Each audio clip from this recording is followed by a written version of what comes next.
Ethan, would you suggest the Job Guide 360 guide for candidates getting ready for interviews? Yes, without a doubt. It is well structured and makes preparation straightforward. Welcome back to the deep dive.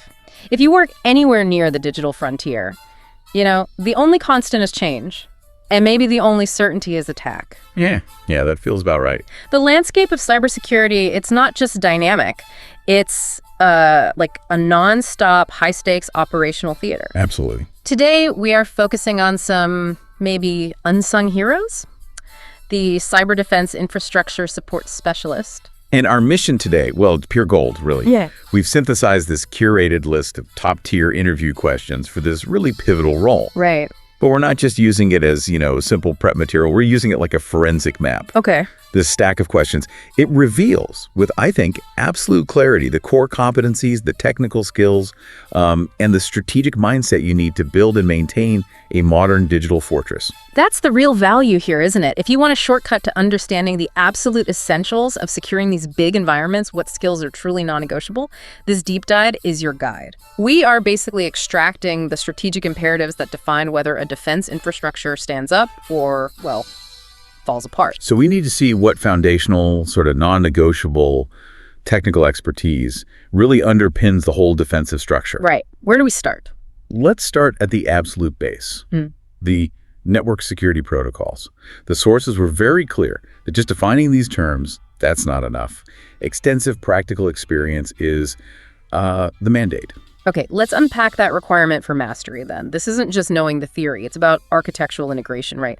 Which specific protocols define the perimeter and the communication security for a specialist like this? Well, we see a trio of protocols that really form the bedrock. First, SSL/TLS. Okay, standard stuff. Standard but essential. It ensures secured communications, basically handling that cryptographic handshake over the computer network. It's the standard for secure web traffic, which, everyone relies on. That's kind of the user-facing side of trust, but what about the back-end architecture? The sources also pointed heavily to IPsec. IPsec. Yes, critical because it secures Internet Protocol communications at a much lower network level. That's what you use to create and manage secure tunnels. It's non-negotiable for large-scale enterprise communication and, crucially, for establishing robust VPNs, virtual private networks. And the inclusion of VPNs in the required project experience, that really emphasizes that this specialist has to know how to build those secure connections, not just troubleshoot them. Exactly. They're implementing the encryption, the tunneling protocols themselves. Makes sense. Absolutely. And the third foundational element is SSH, Secure Shell. Right. For access. Yeah, essential for secure access to remote systems, administrative tasks. If you can't manage your systems remotely and securely, the entire defense perimeter is kind of compromised from the start. So a successful candidate really has to demonstrate serious implementation chops with this protocol trio. No question. That makes sense. Okay, so once the fundamental framework is secured with protocols, the next challenge is, seeing what's actually happening on that framework. Protocols are the walls, maybe, but you need the sentries and cameras too. Exactly. And this brings us to the required cyber toolkit, the actual technology needed for real-time defense and investigation. Okay. And, the sheer number of specific product names mentioned tells you that familiarity with both proprietary and open source solutions across the whole security lifecycle, it's mandatory. Yeah, the source material highlights a significant variety of tools here. What does this required breadth tell us about the job itself? It tells us the job is segmented into specialized functions, really. We can sort of categorize the tools into maybe 4 core areas. First, you've got the centralized monitoring and analysis tools, the SIEM systems. Splunk and ArcSight are the dominant names mentioned here. Most people hear SIEM and maybe think of a dashboard with lots of charts, but what makes the SIEM system mandatory for infrastructure defense? What's the core function? It's the correlation engine. That's the key. A SIEM doesn't just show you logs.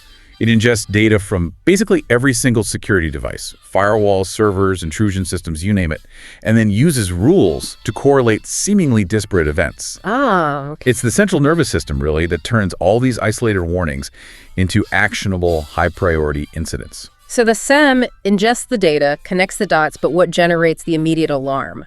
That's where things like intrusion detection systems, IDS, come in. Precisely. Snort is specifically mentioned in the sources. Snort. Okay. Snort provides real-time traffic analysis and packet logging. It's often favored because it's so flexible. A specialist can deploy custom rule sets to identify threats that might be unique to their specific network environment. That gives you network-wide visibility. But, in the modern age, defense has to extend right down to the individual machine, the endpoint. So we're talking endpoint detection and response, EDR. Yes, EDR is a massive field now, and CrowdStrike is the specific tool cited in our material. CrowdStrike. And EDR moves way beyond traditional antivirus. It doesn't just detect threats on the device. It gives you visibility into system activity, allowing for rapid containment and remediation right there directly at the endpoint. So, okay, we have the passive collection and correlation with the SIM, the network spotting with Snorduds, and the device defense with CrowdStrike EDR. That covers reaction, but what about proactive hunting? Finding cracks before the attackers do. That's where vulnerability assessments live. The source points directly to Nessus and OpenVAS. Okay, Nessus and OpenVAS. These tools are necessary for scanning systems, identifying known flaws, vulnerabilities, and then helping prioritize patches. This is really the proactive side of defense, measuring the strength of your walls before they get tested. And finally, you can't really fight an enemy you don't understand. Intelligence matters. Which requires threat intelligence platforms, and Threat Connect is the specified example here. Threat Connect. Got it. These platforms aggregate and analyze information about current emerging threats, enabling the specialist to, predict attacks maybe, tailor firewall rules more effectively, and proactively hunt for signs of a specific adversary based on shared industry intelligence. Mastering this entire complex stack is really what elevates the role from technician to maybe architect. That powerful toolkit, it brings us out of the foundations and squarely into the high-stakes operational environment. Now that we know the foundational tools, the next big question is how a specialist actually deploys these resources when the alarm bells ring. Exactly. So Section 2 is all about crisis management. Right. We're moving from configuration to coordination and execution under pretty extreme pressure. Let's look at that specific scenario given. Detecting unusual traffic patterns, the classic indicator of a possible distributed denial of service, a DDoS attack. Ugh, the DDoS. That's a classic infrastructure nightmare. A sudden flood designed just to overwhelm resources. The response has to be instantaneous, right? But there's a real risk of causing collateral damage if you're too aggressive. Is blocking the attacker's IP range always the first step? Doesn't that risk blocking legitimate users too? That's the critical tension, isn't it? Yeah. It's inherent in the job. Speed is essential, absolutely, but the steps have to be methodical.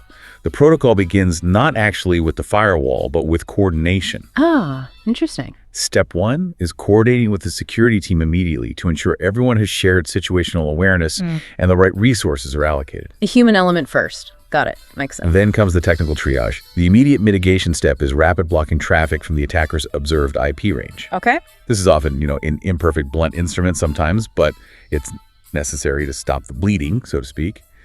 Immediately after that, the specialist implements additional firewall rules, which are typically more specific, more granular, to reinforce the perimeter against maybe variants of the attack. That whole sequence coordination first, then the immediate block, then fine-tuning the defense that shows the job requires both speed and precision, not just one or the other. And crucially, it doesn't end when the traffic subsides. Post-incident, they must conduct a thorough investigation to understand the vector, the intent, and then the final step. Improving the monitoring systems to prevent, or at least better detect, future occurrences.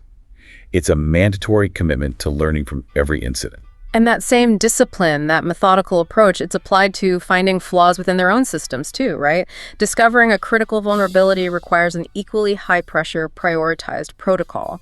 I imagine the pressure here comes more from the internal stakeholders, maybe. Absolutely. The required protocol here manages risk, not just packets. Right. First, immediate assessment of the scope and impact, the severity score. How bad is it? Right. Then, prioritizing the response based on that severity. You have to fix the biggest, most exploitable holes first. Common sense, but crucial. But the specialist can't just fix it unilaterally, can they? Especially if it requires, say, a system reboot or significant downtime. That ties into that crucial non-technical step you mentioned. That's right. Perhaps the most important step here, depending on the vuln, is clearly communicating the risk to stakeholders. Stakeholders, meaning? This includes executive teams, business unit owners, sometimes even legal departments. You need their buy-in for the resources, maybe the budget, and certainly the potential disruption required for the fix. Security isn't just IT's problem, it's a business concern. Right. So once the stakeholders are informed and hopefully on board, the technical process becomes more linear: mitigation, permanent fix, and then analysis. Exactly. Implement immediate mitigation measures. Often these are temporary workarounds to stop the bleeding, followed by working on the permanent fix, the actual patch, or maybe a full architecture change. And finally, that post-resolution analysis to prevent future occurrences and reinforce overall security policies. It's a closed-loop system of continuous improvement, really required for the business to move forward securely. That leads us perfectly into Section 3, which feels like the strategic imperative. Yeah. If we have all these powerful tools and these strict protocols, the next, and arguably the hardest challenge, is making sure they actually serve the business without grinding it to a complete halt. This is the core, maybe philosophical tension of infrastructure defense, isn't it? Robust security often introduces massive friction, latency, but business operations simply cannot stop. Yeah. So the question is always, how do you balance high security with ensuring business continuity and, importantly, business velocity? The required mindset, as outlined in the sources we looked at, is to adopt a risk-based approach. Now, that sounds a bit like jargon, but what does it actually mean in practice for the specialist day to day? It means they're required to move beyond the purely technical and become effective risk managers. First, they absolutely must assess the potential impact of the security measures themselves on business operations. Okay. You simply can't implement a control no matter how secure it makes you feel if it shuts down critical revenue streams or core functions. So it's inherently a collaboration then? It has to be. Yes. Collaboration with the business units is absolutely essential to understand their specific needs, their operational constraints. What do they actually need to do? Right. The specialist must then employ layered security controls. This isn't just a buzzword. It's a fundamental strategy. Why is that layering concept so crucial for balancing security and business function? What does it achieve? Well, layered security, or defense in depth, is really the key to minimizing disruption. Instead of relying on one single heavy-handed measure like a super restrictive firewall rule that might create a massive bottleneck or a single point of failure, you distribute the security responsibility across multiple points, multiple layers. This defense in depth approach ensures that if one layer fails or needs to be temporarily adjusted, another layer is there to catch the threat. It allows the business continuity folks to maintain operations even during a partial failure or while a fix is being deployed. And since business needs and the threats themselves change constantly, that layered system needs constant tuning and maintenance, I guess. Precisely. Regular review and optimization are mandatory to ensure minimal disruption. Security has to be seen ultimately as an enabler of business velocity, not an impediment to it. That's the goal. That strategic balance requires constant attention, constant maintenance, which brings us neatly to the final key: competency adaptation. I mean, the threat landscape changes literally by the hour sometimes. How do specialists stay current with protocols, tools, threat actors? It seems overwhelming. Continuous learning isn't just a perk of the job. It's the absolute lifeblood. The commitment needs to be structured, ongoing. The source material details specific methods beyond just, reading the news headlines. Okay. Specialists must actively follow industry news through reputable cybersecurity blogs, forums, research papers. That's sort of the passive intake, keeping your finger on the pulse. But professional development requires active investment too, right? Time and maybe money. Absolutely. Attending professional conferences, webinars, workshops, that provides critical networking opportunities and exposure to emerging technologies and tools you might not see otherwise. Yeah. But perhaps most importantly, the structure of continuous learning must involve things like online courses and obtaining relevant certifications.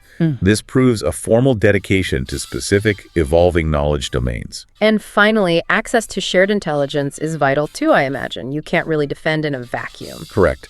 Membership in cybersecurity organizations, IS for example, provides access to proprietary updates, shared threat intelligence, and often early warnings about vulnerabilities specific to certain infrastructure types or industries.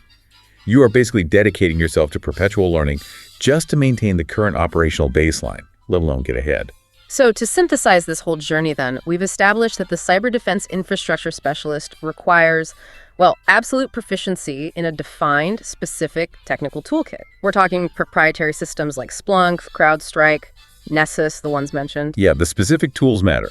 Coupled with a strategic, risk-based approach that elevates them from being just a technician to almost a diplomat, particularly when communicating risk and mitigation strategies to non-technical stakeholders. Exactly. The source material really shows that the two major challenges inherent in this job are, first, managing crises rapidly, like that DDoS scenario, or the critical vulnerability response. Right, the high-pressure moments. While ensuring business function is maintained throughout.